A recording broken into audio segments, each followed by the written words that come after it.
ಈ ಸೂರ್ಯ ಬೆಳಗುತ್ತಾ ಇದ್ದಾನೆ ಅಂತ ನಮ್ಮ ಕಣ್ಣಿಗೆ ಕಾಣಿಸುತ್ತೆ. ಆದರೆ ಸೂರ್ಯ ಬೆಳಗುವುದಲ್ಲ, ಸೂರ್ಯನ ಒಳಗಡೆ ನೈವರಾಜನ್ ರವೇ ಶಕ್ತಿ ಶಕ್ತಿರ್ ನಾರಾಯಣಸ್ಯ. ರವಿ ಬೆಳಗುತ್ತಾ ಇಲ್ಲ, ಆ ರವಿಯ ಒಳಗಡೆ ಇರುವ ನಾರಾಯಣ ಬೆಳಗುತ್ತಾ ಇದ್ದಾನೆ.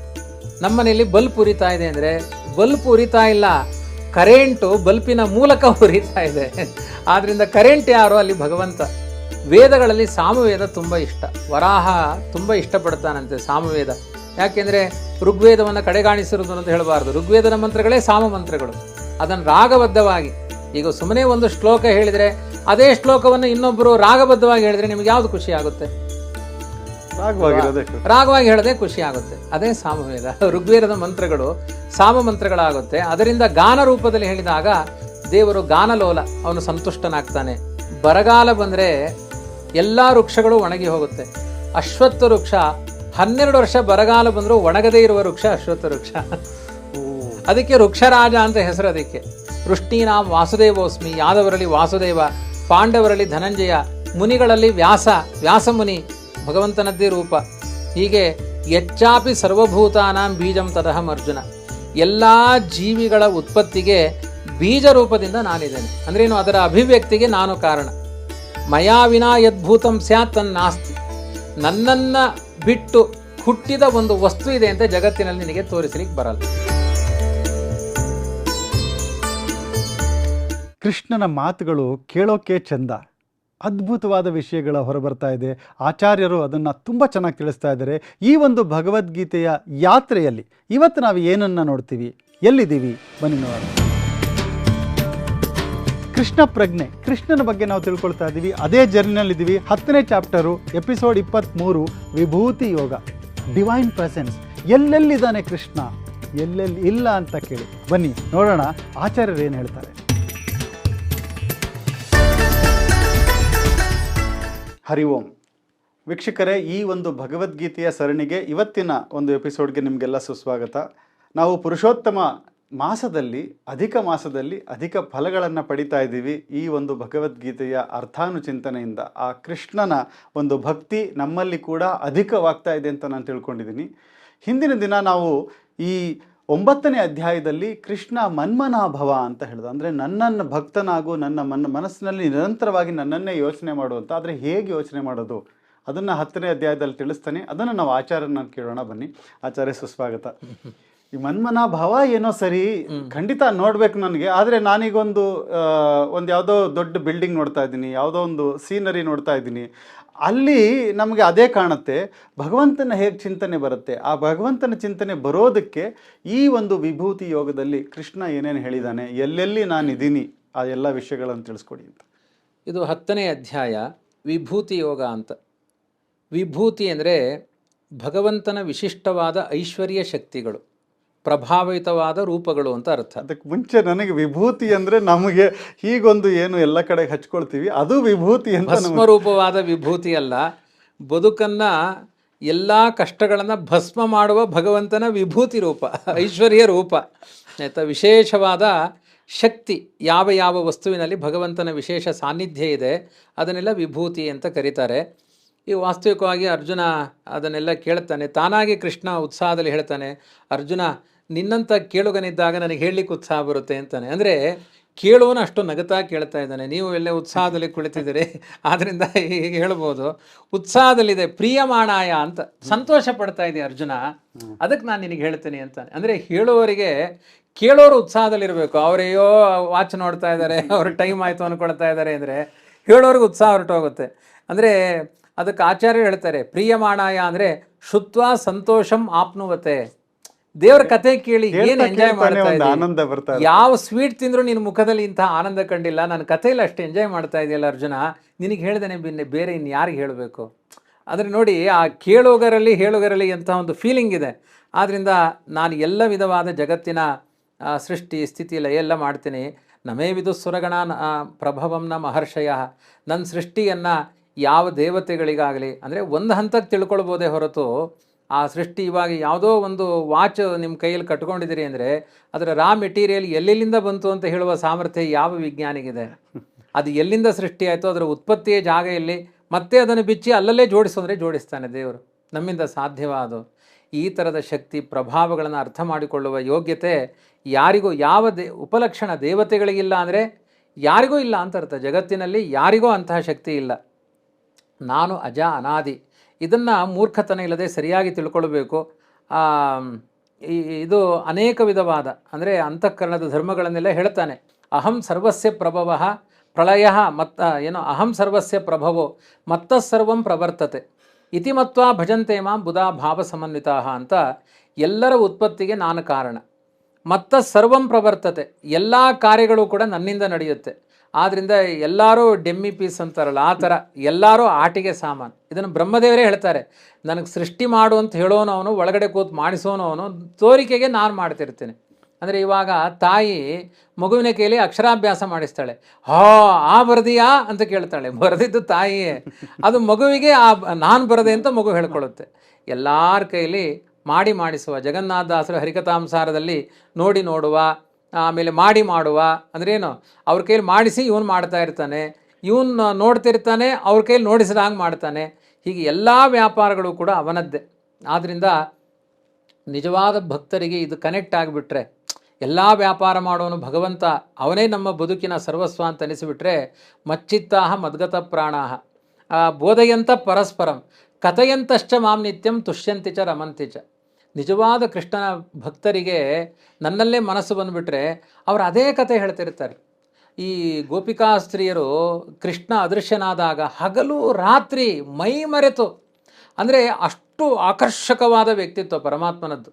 ನಮಗಿವತ್ತು ದೇವರು ಅಂದರೆ ಬೋರು. ಯಾಕೆ ಅಂದರೆ ನಮಗೆ ಅದರಲ್ಲಿ ಯಾವುದೇ ಅಂಥ ಆಕರ್ಷಣೆಗಳು ಸೃಷ್ಟಿಯೇ ಆಗಿಲ್ಲ ಅಂದರೆ ನಾವು ಅವನಿಗೆ ಹತ್ತಿರ ಆಗಿಲ್ಲ. ಅವನಿಗೆ ಹತ್ತಿರ ಆದರೆ ಯಾವ ಸುಖಗಳು ಬೇಕಾಗಲ್ಲ. ಗೋಪಿಕಾಸ್ತ್ರೀಯರು 40-50 ದಿನಗಳ ಕಾಲ ಅನ್ನ ಆಹಾರ ಬಿಟ್ಟರು ಅಂತ ಕಥೆ ಇದೆ ಅವನಿಗಾಗಿ. ಇನ್ನೊಬ್ಬಳು ಗೋಪಿ ದ್ವಾರದಲ್ಲಿ ನಿಂತಲಂತೆ. ಅವಳ ಚಾಲೆಂಜ್ ಏನು ಅಂದರೆ, ಈ ದೇಹ ಇಲ್ಲಿ ಬೀಳುವ ತನಕನೂ ಕೃಷ್ಣ ಬರಲಿಲ್ಲ ಅಂದರೆ ದೇಹ ಬಿದ್ದೋಗಲಿ, ನಾನು ಈ ಬಾಗಿಲು ಬಿಟ್ಟು ಹೋಗಲ್ಲ ಅಂತ ನಿರೀಕ್ಷೆಯಲ್ಲಿ ನಿಂತಲಂತೆ. ಇವತ್ತು ಅತಿಥಿ ಅಭ್ಯಾಗತರು ಬಂದರೆ ಬೇಕಾದರೆ ಕಾಲಿಂಗ್ ಬೆಲ್ ಮಾಡ್ತಾರೆ, ಫೋನ್ ಮಾಡ್ತಾರೆ, ಬಿಡು ಆರಾಮಾಗಿ ಒಳಗಡೆ ಟಿ ವಿ ನೋಡ್ತಾ ಕೂತ್ಕೊಳ್ತಾರೆ. ಮನೆಗೊಬ್ಬರು ಸ್ವಾಮಿಗಳು ಬರ್ತಾರೆ, ಅತಿಥಿಗಳು ಬರ್ತಾರೆ ಅಂದರೆ ನಿರೀಕ್ಷೆ ಮಾಡುವ ವ್ಯವಧಾನ ಇಲ್ಲ.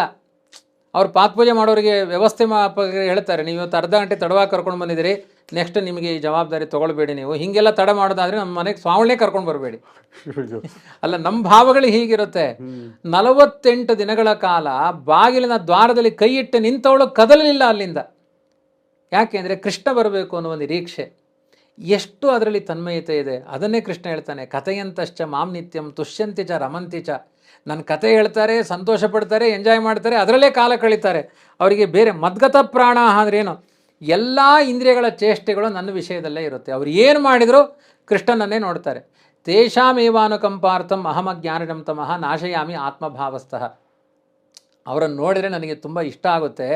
ಅವರ ಅಜ್ಞಾನ ಅನಾದಿ ಕಾಲದಿಂದ ಇದೆ. ಅದು ಎಂಥ ಅಜ್ಞಾನ ಅಂತ ಅವ್ರಿಗೆ ಗೊತ್ತಿಲ್ಲ. ಅವರಿಷ್ಟು ನನ್ನಲ್ಲಿ ಫೀಲ್ ಮಾಡ್ಕೊಳ್ಳೋದ್ರಿಂದ ಅವರ ಅಜ್ಞಾನವನ್ನು ನಾನು ಕತ್ತರಿಸ್ತೀನಿ. ನಾನು ಅವರಿಗೆ ಗಿಫ್ಟ್ ಮಾಡೋದೇನು ಅಂದರೆ ಅನಾದಿ ಕಾಲದಿಂದ ಇರುವ ಅಜ್ಞಾನವನ್ನು ಕಡ್ದು ಹಾಕಿಬಿಡ್ತೀನಿ ನನ್ನಲ್ಲೇ ಮನಸ್ಸಿಟ್ಟವರಿಗೆ. ಆದ್ದರಿಂದ ನಾನು ಏನಿದ್ದೀನಿ ಅನ್ನೋದು ಅಜ್ಞಾನ ಪರಿಹಾರ ಮಾಡಿಕೊಂಡ ಮೇಲೆ ಅವರಿಗೆ ಗೊತ್ತಾಗುತ್ತೆ. ವಿದುರ್ದೇವಾನ ದಾನವಾಹ, ನನ್ನನ್ನು ಆದ್ದರಿಂದ ಅಜ್ಞಾನಿಗಳಾದ ಯಾವ ದೈತ್ಯರಿಗೆ ನನ್ನ ಸ್ವರೂಪ ಅರ್ಥ ಆಗಲ್ಲ, ನನ್ನನ್ನು ಸರ್ವೋತ್ತಮ ಅಂತ ತಿಳ್ಕೊಳ್ಳಲ್ಲ, ನನ್ನನ್ನು ಸಾಮಾನ್ಯ ಮನುಷ್ಯ ಅಂತ ತಿಳ್ಕೊಳ್ತಾರೆ, ರೂಪಗಳಿಗೆ ಭೇದ ಇದೆ ಅಂತ ತಿಳ್ಕೊಳ್ತಾರೆ, ನನ್ನ ಮೂಲ ರೂಪಕ್ಕೂ ಅವತಾರ ರೂಪಕ್ಕೂ ವ್ಯತ್ಯಾಸವನ್ನು ಹೇಳ್ತಾರೆ. ದಾನವಾಹ ನ ವಿದುಹು ದೇವಾಹ ವಿದುಹು, ನನ್ನ ಸ್ವರೂಪವನ್ನು ದೇವತೆಗಳೇ ತಿಳ್ಕೊಳ್ತಾರೆ. ಈ ಥರ ಕಥಂ ವಿದ್ಯಾಮಹಂ ಯೋಗಿಂ ಸ್ವಾಂ ಸದಾ ಪರಿಚಿಂತಯನ್ ಕೇಶು ಕೇಶು ಚ ಭಾವೇಶು ಚಿಂತ್ಯೋಸಿ ಭಗವನ್ಮಯ ಅಂತ ಮಧ್ಯದಲ್ಲಿ ಅರ್ಜುನ ಪ್ರಶ್ನೆ ಕೇಳ್ತಾನೆ. ಇಲ್ಲಿ ನಿನ್ನನ್ನು ನಾವು ಹೇಗೆ ತಿಳ್ಕೊಳ್ಬೇಕು? ತಿಳ್ಕೊಳ್ಳೋದಾದರೆ ಈ ಜಗತ್ತಿನಲ್ಲಿ ನೀವು ಹೇಳಿದ್ರಲ್ಲ, ನಮಗೆ ಬಿಲ್ಡಿಂಗ್ ಕಾಣುತ್ತೆ ಹೊರತು ಆ ಬಿಲ್ಡಿಂಗ್ ನಿಯಾಮಕನಾದ ಭಗವಂತ ಕಾಣಲ್ಲ ಅಂತ. ಹೇಗೆ ತಿಳ್ಕೊಳ್ಬೇಕು ಅಂದಾಗ ಭಗವಂತ ಹೇಳ್ತಾನೆ, ಹಂತತೆ ಕಥಯಿಷ್ಯಾಮಿ ದಿವ್ಯಾಖ್ಯಾತ್ಮ ವಿಭೂತಯ. ನನ್ನ ಅನೇಕ ವಿಭೂತಿ ರೂಪಗಳಿದೆ, ನಾನು ಹೇಳ್ತೇನೆ ಕೇಳು ಅಂತ. ಇದೊಂದು ದೊಡ್ಡ ಪಟ್ಟಿ. ಅದು ಅಹಮಾತ್ಮ ಗುಡಾಕೇಶ ಸರ್ವಭೂತಾಶಯ ಸ್ಥಿತಃ. ನಾನು ಎಲ್ಲರ ಒಳಗಡೆ ಇದ್ದೇನೆ, ನಾನೇ ಆದಿ, ನಾನೇ ಮಧ್ಯ, ನಾನೇ ಅದರ ಕೊನೆ, ಎಲ್ಲ ಜೀವಿಗಳ ಸೃಷ್ಟಿ ಸ್ಥಿತಿ ಲಯಕರ್ತ ನಾನೇ ಆಗಿದ್ದೀನಿ ಅಂತ ಹೇಳಿ ಆದಿತ್ಯಾನ ಮಹಂ ವಿಷ್ಣು. ಎಲ್ಲೆಲ್ಲಿ ಏನೇನು ಅಂದರೆ ಈ ಸೂರ್ಯ ಬೆಳಗುತ್ತಾ ಇದ್ದಾನೆ ಅಂತ ನಮ್ಮ ಕಣ್ಣಿಗೆ ಕಾಣಿಸುತ್ತೆ. ಆದರೆ ಸೂರ್ಯ ಬೆಳಗುವುದಲ್ಲ, ಸೂರ್ಯನ ಒಳಗಡೆ ನೈವರಾಜನ್ ರವೇಶ್ ಶಕ್ತಿ ಶಕ್ತಿರ್ ನಾರಾಯಣಸ್ಯಹಿ. ಉಪನಿಷತ್ತು ಹೇಳುವ ಮಾತು, ನೈವ ರಾಜನ್ ನೈವ ರವೇಶ್ ಶಕ್ತಿ ಶಕ್ತಿ ನಾರಾಯಣಸ್ಯ ಹಿ. ರವಿ ಬೆಳಗುತ್ತಾ ಇಲ್ಲ, ಆ ರವಿಯ ಒಳಗಡೆ ಇರುವ ನಾರಾಯಣ ಬೆಳಗುತ್ತಾ ಇದ್ದಾನೆ. ನಮ್ಮನೆಯಲ್ಲಿ ಬಲ್ಪ್ ಉರಿತಾ ಇದೆ ಅಂದರೆ ಬಲ್ಪ್ ಉರಿತಾ ಇಲ್ಲ, ಕರೆಂಟು ಬಲ್ಪಿನ ಮೂಲಕ ಉರಿತಾ ಇದೆ. ಆದ್ದರಿಂದ ಕರೆಂಟ್ ಯಾರು? ಅಲ್ಲಿ ಭಗವಂತ. ರವಿ ಒಂದು ಬಲ್ಪ್ ಮಾತ್ರ. ಇದು ಆದಿತ್ಯಾನಾಂ ಅಹಂ ವಿಷ್ಣು. ಆ ಆದಿತ್ಯರಲ್ಲಿ ಇರುವ ಬೆಳಗುವ ರೂಪಕ್ಕೆ ವಿಷ್ಣು ಅಂತ ಹೆಸರು. ಜ್ಯೋತಿಷಾಂ ರವಿರಂಶುಮಾನ್. ಆ ರವಿ ಎನ್ನುವ ಹೆಸರಿನಿಂದ ಪ್ರಕಾಶಮಾನವಾದ ಅವನಲ್ಲಿ ಇದ್ದೇನೆ. ಜ್ಯೋತಿರ್ಮಂಡಲದಲ್ಲಿರುವಂತಹ ನನಗೆ ರವಿ ಅಂತ ಹೆಸರು. ಮರೀಚಿರ್ ಮರುತಾಮಸ್ಮಿ. ಮರುದ್ದೇವತೆಗಳಿಗೆಲ್ಲ ನಾನು ಮರೀಚಿ ಅಂದರೆ ಕಿರಣಗಳು ಅಂತ ಅರ್ಥ. ಅಹಂಕಾರಿಕ ವಾಯು. ಮರುತ್ ಅಂದರೆ ಮುಖ್ಯ ಪ್ರಾಣ ಅಲ್ಲ, ಅಹಂಕಾರಿಕ ವಾಯು. ಅವನಲ್ಲಿ ನಾನು ಮರೀಚಿ ಅನ್ನುವ ಹೆಸರಿನಲ್ಲಿದ್ದೇನೆ. ನಕ್ಷತ್ರಾಣಾಂ ಅಹಂ ಶಶಿ. ನಕ್ಷತ್ರಗಳಿಗೆ ರಾಜ ಯಾರು? ಶಶಿ, ಚಂದ್ರ. ಆ ಶಶಿ ಅಂತ ಅವನಿಗೆ ಯಾಕೆ ಹೆಸರು ಅಂದರೆ ಅವನ ಒಳಗಡೆ ಇರುವ ನಾನು ಶಶಿ. ಈಗ ತರಕಾರಿ ಬರ್ತಿದ್ರೆ ಅವನ ಹೆಸರು ಗೊತ್ತಿಲ್ಲ, ನಾವೇನು ಕರಿತೀವಿ? ತರಕಾರಿ ಅಂತಲೇ ಕರಿತೀವಿ. ಅವನ ಹೆಸರು ತರಕಾರಿನ? ತರಕಾರಿಯನ್ನು ಹಿಡ್ಕೊಂಡಿರೋದ್ರಿಂದ ಅವನ ತರಕಾರಿ. ಹೀಗೆ ಈ ಚಂದ್ರ ಶಶಿ ಎನ್ನುವ ಭಗವಂತನ ರೂಪ ಹಿಡ್ಕೊಂಡಿರೋದ್ರಿಂದ ಅವನು ಶಶಿ. ಶಶಿ ಯಾರು ಅಂದರೆ ಭಗವಂತನೇ ಅಂತ ಹೇಳ್ಕೊಂಡಿದ್ದಾನೆ. ಆದ್ದರಿಂದ ಅವನು ಸರ್ವವ್ಯಾಪಿ. ವೇದಗಳಲ್ಲಿ ಸಾಮವೇದ ತುಂಬ ಇಷ್ಟ. ವರಾಹ ತುಂಬ ಇಷ್ಟಪಡ್ತಾನಂತೆ ಸಾಮವೇದ. ಯಾಕೆಂದರೆ ಋಗ್ವೇದವನ್ನು ಕಡೆಗಾಣಿಸಿರೋದು ಅಂತ ಹೇಳಬಾರ್ದು. ಋಗ್ವೇದದ ಮಂತ್ರಗಳೇ ಸಾಮ ಮಂತ್ರಗಳು. ಅದನ್ನು ರಾಗಬದ್ಧವಾಗಿ, ಈಗ ಸುಮ್ಮನೆ ಒಂದು ಶ್ಲೋಕ ಹೇಳಿದರೆ ಅದೇ ಶ್ಲೋಕವನ್ನು ಇನ್ನೊಬ್ಬರು ರಾಗಬದ್ಧವಾಗಿ ಹೇಳಿದರೆ ನಿಮಗೆ ಯಾವುದು ಖುಷಿ ಆಗುತ್ತೆ? ರಾಗವಾಗಿ ಹೇಳೋದೇ ಖುಷಿ ಆಗುತ್ತೆ. ಅದೇ ಸಾಮವೇದ. ಋಗ್ವೇದದ ಮಂತ್ರಗಳು ಸಾಮ ಮಂತ್ರಗಳಾಗುತ್ತೆ. ಅದರಿಂದ ಗಾನ ರೂಪದಲ್ಲಿ ಹೇಳಿದಾಗ ದೇವರು ಗಾನಲೋಲ, ಅವನು ಸಂತುಷ್ಟನಾಗ್ತಾನೆ. ನಾನು ಸಾಮವೇದಗಳಲ್ಲಿ ನನ್ನ ವಿಭೂತಿ ರೂಪ ಇದೆ. ದೇವತೆಗಳಲ್ಲಿ ಇಂದ್ರನಲ್ಲಿ ನನ್ನ ವಿಭೂತಿ ರೂಪ ಇದೆ.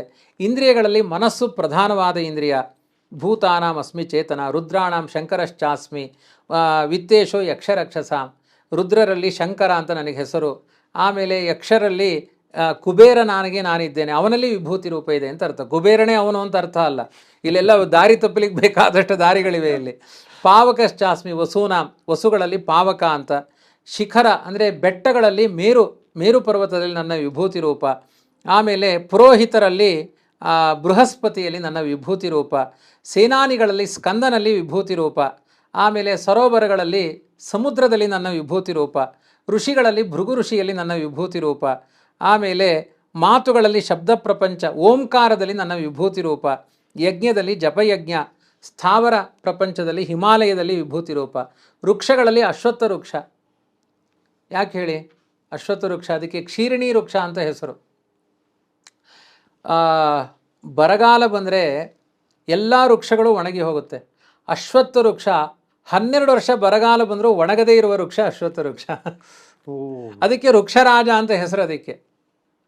ಮತ್ತು ಈ ಪಂಚವಟಿ ಅಂತ ರಾಮ ವಾಸ ಮಾಡ್ತಾ ಇದ್ನಲ್ಲ, ಅಲ್ಲಿ ಪ್ರಧಾನ ಪಂಚವಟಿ ಅಂದರೆ 5 ವೃಕ್ಷಗಳ ಗುಂಚ. ಅದರಲ್ಲಿ ಪ್ರಧಾನವಾದದ್ದು ಅಶ್ವತ್ಥ ವೃಕ್ಷ.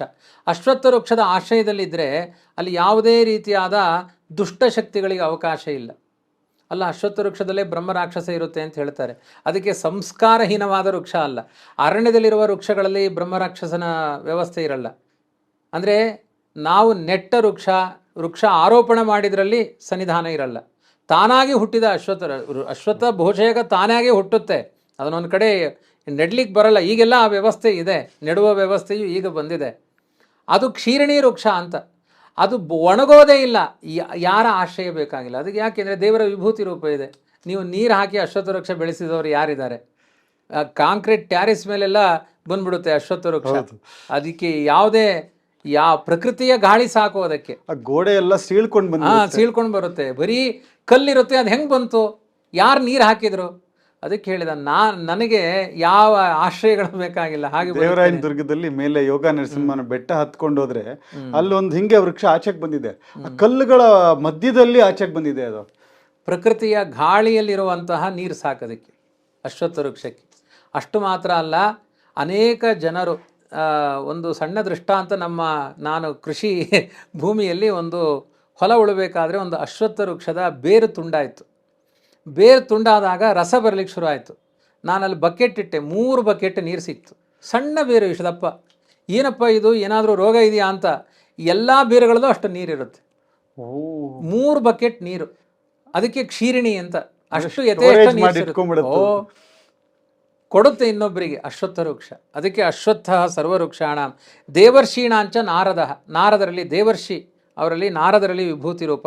ನಾರದ ಅಂತಲೇ ದೇವರ ವಿಭೂತಿ ರೂಪದ ಹೆಸರು. ಗಂಧರ್ವಾಣಾಂ ಚಿತ್ರರಥಃ, ಸಿದ್ಧಾನಾಂ ಕಪಿಲೋ ಮುನಿಹಿ, ಉಚ್ಚೈಶವಸಂ ಅಶ್ವಾನಾಂ, ಕುದುರೆಗಳಲ್ಲಿ ಉಚ್ಚೈಶವಸ್ಸು, ಅಮೃತೋದ್ಭವಂ ಇದ್ದಿ, ಐರಾವತಂ ಗಜೇಂದ್ರಾಣ, ವಿಶೇಷವಾಗಿ ಐರಾವತ ಆನೆಗಳಲ್ಲಿ ಗಜೇಂದ್ರ, ಆಮೇಲೆ ಅಮೃತೋದ್ಭವವಾದದ್ದು, ಅಮೃತ ಸಮುದ್ರದಲ್ಲಿ ಹುಟ್ಟಿದ್ದು ಅಂತ. ಆಮೇಲೆ ನರಾಣಾಂಚ ನರಾಧಿಪಂ, ಆ ಚಕ್ರವರ್ತಿಗಳಲ್ಲಿ ಮನುಷ್ಯರಿಗಿಂತ ಹೆಚ್ಚು ನರಾಧಿಪ, ಮನುಷ್ಯರಲ್ಲಿ ಮನುಷ್ಯ ಚಕ್ರವರ್ತಿಯಲ್ಲಿ ನರಾಧಿಪ ಅಂತ. ಆಯುಧಗಳಲ್ಲಿ ವಜ್ರಾಯುಧ, ಧೇನುಗಳಲ್ಲಿ ಕಾಮಧೇನು, ಪ್ರಜನಶ್ಚಾಸ್ಮಿ ಕಂದರ್ಪ, ಹುಟ್ಟಿಸುವ ವ್ಯಕ್ತಿಗಳಲ್ಲಿ ಮನ್ಮಥನಲ್ಲಿ ವಿಭೂತಿ ರೂಪ, ಸರ್ಪಗಳಲ್ಲಿ ವಾಸುಕಿ, ನಾಗಗಳಲ್ಲಿ ಅನಂತ, ಆಮೇಲೆ ಅನೇಕ ರೀತಿಯಾದ ಪ್ರಾಣಿ ಪ್ರಪಂಚದಲ್ಲಿ ಜೀವಿಗಳಲ್ಲಿ, ಅಂದರೆ ನೀರಿನಲ್ಲಿ ವಾಸ ಮಾಡುವ ಜೀವಿಗಳಲ್ಲಿ ವರುಣ ಅನ್ನುವ ವಿಭೂತಿ ರೂಪದಿಂದ ಇದ್ದೇನೆ. ಪಿತೃಗಳಲ್ಲಿ ಅರಿಯಮ, ಸಂಯಮತಾಂ ಯಮಃ, ದೈತ್ಯರಲ್ಲಿ ಪ್ರಹ್ಲಾದ, ಆಮೇಲೆ ಕಾಲ ಅಂತ ಕಲಯತಾಂ ಕಾಲಃ, ಮೃಗಾಣಾಂಚ ಮೃಗೇಂದ್ರೋಹಂ, ಸಿಂಹದಲ್ಲಿ, ವೈನತೇಯಶ್ಚ ಪಕ್ಷಿಣಾಂ, ಪಕ್ಷಿಗಳಲ್ಲಿ ಗರುಡನಲ್ಲಿ. ಹೀಗೆ ಅನೇಕ ವಿಭೂತಿ ರೂಪಗಳನ್ನು ಸರ್ಗಾಣ ಮಾಧಿರಂತಶ್ಚ ಅಂತ ಹೇಳಿಕೊಂಡು ಮೃತ್ಯು ಸರ್ವರಹಶ್ಚಾಹಂ, ಎಲ್ಲರಲ್ಲೂ ನಾನು ಮೃತ್ಯು ರೂಪದಲ್ಲಿ ಇದ್ದೇನೆ. ವೃಷ್ಣೀನಾಂ ವಾಸುದೇವೋಸ್ಮಿ, ಯಾದವರಲ್ಲಿ ವಾಸುದೇವ, ಪಾಂಡವರಲ್ಲಿ ಧನಂಜಯ, ಮುನಿಗಳಲ್ಲಿ ವ್ಯಾಸಮುನಿ, ಭಗವಂತನದ್ದೇ ರೂಪ. ಹೀಗೆ ಯಚ್ಚಾಪಿ ಸರ್ವಭೂತಾನಾಂ ಬೀಜಂ ತದಹಂ ಅರ್ಜುನ, ಎಲ್ಲ ಜೀವಿಗಳ ಉತ್ಪತ್ತಿಗೆ ಬೀಜ ರೂಪದಿಂದ ನಾನಿದ್ದೇನೆ. ಅಂದ್ರೇನು? ಅದರ ಅಭಿವ್ಯಕ್ತಿಗೆ ನಾನು ಕಾರಣ. ಮಯಾ ವಿನಾ ಯದ್ಭೂತಂ ಸ್ಯಾತ್ ತನ್ನಾಸ್ತಿ, ನನ್ನನ್ನು ಬಿಟ್ಟು ಹುಟ್ಟಿದ ಒಂದು ವಸ್ತು ಇದೆ ಅಂತ ಜಗತ್ತಿನಲ್ಲಿ ನಿನಗೆ ತೋರಿಸಲಿಕ್ಕೆ ಬರಲ್ಲ. ಕೊನೆಗೆ ಕೃಷ್ಣನ ನಿರ್ಣಯ ಅದು. ನಾಂತೋಸ್ತಿ ಮಮ ದಿವ್ಯಾನ ವಿಭೂತಿನಾಂ ಪರಂತಪ. ಈ ಥರ ಹೇಳ್ತಾ ಹೋದರೆ ಅನಂತ ಕಾಲ ಆದರೂ ಮುಗಿಯಲ್ಲ. ಯಾಕೆಂದರೆ ಅನಂತ ವಸ್ತುಗಳಲ್ಲಿ ಅನಂತ ರೂಪದಿಂದ ಇದ್ದೇನೆ ನಾನು. ನಾಂತೋಸ್ತಿ ಮಮ ದಿವ್ಯಾನಾಂ ವಿಭೂತಿನಾಂ, ನನ್ನ ಈ ವಿಭೂತಿ ರೂಪಗಳಿಗೆ ಎಂಡೇ ಇಲ್ಲ, ಕೊನೆಯೇ ಇಲ್ಲ. ಆದ್ದರಿಂದ ಯಾವ ಯಾವ ಪದಾರ್ಥಗಳನ್ನು ನೋಡ್ತಿ, ಕೇಶು ಕೇಶು ಚ ಭಾವೇಶು, ಅಂದರೆ ಯಾವ ಯಾವ ಪದಾರ್ಥಗಳನ್ನು ನೀನು ನೋಡ್ತಿ ಅಲ್ಲೆಲ್ಲ ನಾನಿದ್ದೇನೆ. ಹೀಗೆ ಹೇಳ್ತಾ ಕೃಷ್ಣ ಕೊನೆಗೊಂದು ಹೇಳ್ತಾನೆ, ಯದ್ಯದ್ ವಿಭೂತಿ ಮತ್ಸತ್ವ. ಈಗ ನಾನು ಹೇಳಿದ ಪಟ್ಟಿಯ ಕ್ರಮದಲ್ಲೇ ನೀನು ಹೇಳ್ತಾ ಕೂಡಬೇಕಾಗಿಲ್ಲ. ಎಲ್ಲಿ ಒಂದು ಅದ್ಭುತವಾದ, ನಾನು ಮೊನ್ನೆ ಹೇಳಿದೆ ಇದನ್ನು, ಒಬ್ಬ ಒಳ್ಳೆಯ ಆಟಗಾರ ಇದ್ದಾನೆ, ಅವನು ಎಲ್ಲರಿಗಿಂತ ಚೆನ್ನಾಗಿ ಆಟ ಆಡ್ತಾ ಇದ್ದಾನೆ ಅಂದರೆ ಅಲ್ಲೊಂದು ವಿಭೂತಿ ರೂಪ ಇದೆ. ಯಾವುದು ಅದ್ಭುತವಾದ ವಸ್ತು, ಒಂದು ಹಣ್ಣು, ಮಾವಿನ ಹಣ್ಣು ತಿಂದ್ರಿ, ಅಂತಹ ರುಚಿ ನಿಮ್ಮ ಜೀವನದಲ್ಲೇ ಅನುಭವಿಸಿರಲಿಲ್ಲ, ಅಷ್ಟು ರುಚಿಯಾಗಿತ್ತು ಅಂದರೆ ಅಲ್ಲಿ ಆ ಭಗವಂತನ ವಿಭೂತಿ ರೂಪ ಇದೆ. ಯಾವುದು ನಿನಗೆ ಅದ್ಭುತ ಅನಿಸುತ್ತೆ, ಅದು ಕಣ್ಣಿಗೆ ಅನಿಸ್ಬೋದು, ಕಿವಿಗೆ ಅನಿಸ್ಬೋದು, ನಾಲಿಗೆಗೆ ಅನಿಸ್ಬೋದು, ಯಾವ ಇಂದ್ರಿಯದಿಂದ ಅಬ್ಬಾ ಇದನ್ನು ನಾನು ಅನುಭವಿಸಿರೇ ಇರಲಿಲ್ಲ, ಇಂಥ ವ್ಯಕ್ತಿತ್ವ, ಇಂಥ ಗುಣಗಳು, ಇಂಥ ಸಜ್ಜನರು, ಇದು ಅದ್ಭುತ ಅಂತ ನಿನಗೆ ಎಲ್ಲೇ ಅನಿಸುತ್ತೆ, ಅಲ್ಲಿ ನಾನು ಅಂತ ತಿಳ್ಕೊಂಡ್ಬಿಡು ಅಷ್ಟೆ. ಅಲ್ಲಿ ನಾನಿದ್ದೀನಿ, ಅವರ ಒಳಗಡೆಗೆ ನಾನಿದ್ದೀನಿ. ಯದ್ಯದ್ ವಿಭೂತಿ ಮತ್ಸತ್ವಂ ಶ್ರೀಮದೂರ್ಜಿತಮೇವವ ತತ್ತದೇವ ಅವಗಚ್ಚತ್ವಂ ಮಮ ತೇಜೋಂಶ ಸಂಭವಂ. ಎಲ್ಲ ನನ್ನ ಮಹಿಮೆಯಿಂದ ಅದು ನಡೀತಾ ಇದೆ ಅಂತ ನೀನು ತಿಳ್ಕೋ ಅಂತ ವಿಶೇಷವಾಗಿ ಅನೇಕ ರೂಪಗಳ ಬಗ್ಗೆ ಇದೇ ಏಕಾಶಸ್ಕಂದ ಭಾಗವತದಲ್ಲಿಯೂ ಈ ವಿಭೂತಿ ಯೋಗ ಇದೆ. ಯಾವುದು ಪ್ರಮುಖವಾದ ಶಾಸ್ತ್ರ ಗ್ರಂಥಗಳಿದೆ ಅಲ್ಲಿ ಒಂದು ವಿಭೂತಿ ಯೋಗ ಅಂತ ಇದ್ದೇ ಇರುತ್ತೆ. ಅಂದರೆ ವ್ಯಾಪಕವಾದ ಭಗವತ್ ಚಿಂತನೆ. ಅಥವಾ ಬಹುನೈತೇನ ಕಿಂಜ್ಞಾತೇನ ತವಾರ್ಜುನ ವಿಷ್ಟಭ್ಯಾಹಂ ಇದಂ ಕೃಷ್ಣಂ ಏಕಾಂಶೇನ ಸ್ಥಿತೋ ಜಗತ್. ತುಂಬ ನಿನ್ನ ಮುಂದೆ ಪ್ರವಚನ ಮಾಡಿ ಏನೋ ಅದು ಹೆಚ್ಚು ಏನೋ ಒಂದೇ ಮಾತಿನಲ್ಲಿ ಹೇಳ್ತೇನೆ, ಸಮಗ್ರ ಜಗತ್ತನ್ನು ನಾನು ವ್ಯಾಪಿಸಿ ನಿಂತಿದ್ದೇನೆ ಅಂತ ತಿಳ್ಕೊ. 14 ಜಗತ್ತಿಗೂ ನಾನು ನಿಯಾಮಕ ಅನ್ನೋದನ್ನು ನೀನು ತಿಳ್ಕೊ. ಈ ರೀತಿಯಾಗಿ ತಿಳ್ಕೊಂಡ್ರೆ ನಿನ್ನ ಬದುಕು ಸಾರ್ಥಕವಾಗುತ್ತೆ ಅಂತ ಅದ್ಭುತವಾದ ಆಧಿಕ್ಯ ಜ್ಞಾನಕ್ಕೋಸ್ಕರ, ಅಂದರೆ ವಾಸ್ತವಿಕವಾಗಿ ಜ್ಞಾನದ ವಿಸ್ತಾರ ಇದು. ಅಂದರೆ 7ನೇ ಅಧ್ಯಾಯದಲ್ಲಿ ಜ್ಞಾನ ವಿಜ್ಞಾನಗಳನ್ನು ಏನು ಹೇಳಿದ, ಅಲ್ಲಿ ರಸೋಹಂ ಅಪ್ಸು ಕೌಂತೆಯ ಅಂತ ಹೇಳ್ಕೊಂಡು ಬಂದ ಒಂದು ಸ್ವಲ್ಪ ಅಂಶವನ್ನು ಅಲ್ಲಿ ಹೇಳಿದ. ಅದರ ವಿಸ್ತಾರ ಭಾಗವನ್ನು ಇಲ್ಲಿ ಬೇರೆ ಬೇರೆ ಅಶ್ವತ್ಥ ಸರ್ವವೃಕ್ಷಾಣಂ ಅಂತ ಹೀಗೆ ಬೇರೆ ಬೇರೆ ಕಡೆಯಲ್ಲಿ ಇದು ವಿಶೇಷ ಜ್ಞಾನ.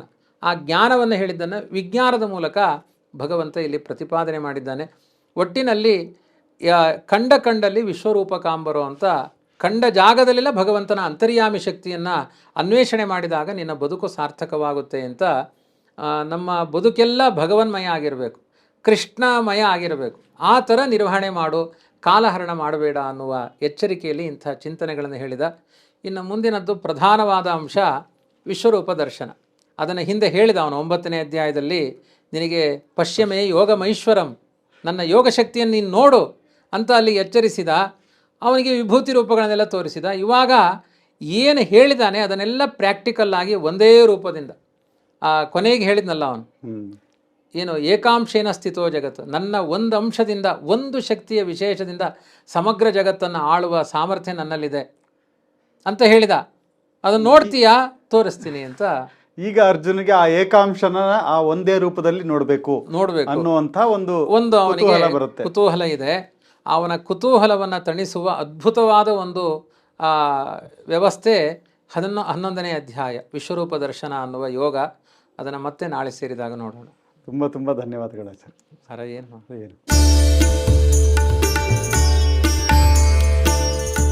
ವೀಕ್ಷಕರೇ, ಬಹಳ ಸಂತೋಷ ಆಗ್ತಾ ಇದೆ ನನಗೆ. ನಿಮ್ಮ ಹತ್ರ ಒಂದು ಹೊಸ ವಿಷಯನ ಇವಾಗ ಹಂಚ್ಕೊಳ್ತಾ ಇದ್ದೀನಿ. ನಿಮಗೆಲ್ಲ ಗೊತ್ತು, ವೇದಿಕ್ ವೆಲ್ನೆಸ್ ಕನ್ನಡ ಚಾನಲ್ನ ನೀವು ತುಂಬ ಸಪೋರ್ಟ್ ಮಾಡಿದ್ದೀರಾ. ಆದರೆ ಬಹಳಷ್ಟು ಜನ ನಮ್ಮನ್ನು ಕೇಳ್ತಾ ಇದ್ರು ಇಂಗ್ಲೀಷ್ನಲ್ಲಿ ಮಾಡಿ ಅಂತ. ಹಾಗಾಗಿ ನಿಮಗೋಸ್ಕರ ನಾವು ವೇದಿಕ್ ವೆಲ್ನೆಸ್ ಇಂಗ್ಲೀಷ್ ಚಾನಲ್ನ ಲಾಂಚ್ ಮಾಡಿದ್ದೀವಿ.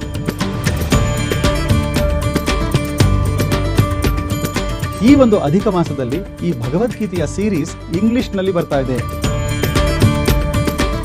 ಮತ್ತೆ ಈ ಒಂದು ಇಂಗ್ಲಿಷ್ ಸೀರೀಸ್ನ ನಡೆಸ್ಕೊಡ್ತಾ ಇರುವಂತಹ ಸ್ಕಾಲರ್ ಯಾರು ಗೊತ್ತಾ? ಡಾಕ್ಟರ್ ಪ್ರತೋಷ್ ಆಚಾರ್ಯರು. ಇವರು ಕೇವಲ ಪಂಡಿತರಷ್ಟೇ ಅಲ್ಲ, AI ಸೈಂಟಿಸ್ಟ್ ಕೂಡ. ಇಂಡಿಯನ್ ಇನ್ಸ್ಟಿಟ್ಯೂಟ್ ಆಫ್ ಸೈನ್ಸ್ ಅಲ್ಲಿ ಕರೆಂಟ್ಲಿ ರಿಸರ್ಚ್ ವಿಭಾಗದಲ್ಲಿ ಕೆಲಸ ಮಾಡ್ತಿದ್ದಾರೆ. ಮತ್ತೆ ಉದ್ಧಾಮ ಪಂಡಿತರು ಕೂಡ. So don't miss this English series of Bhagavad Gita that we have just started. Especially for those who cannot follow Kannada to the last word, there is an opportunity now, and you can understand Bhagavad Gita in English from an eminent scholar and a scientist. The video link is there in the description. Don't miss. Share this with all those who are looking for a valuable content on Bhagavad Gita in English which can touch their hearts.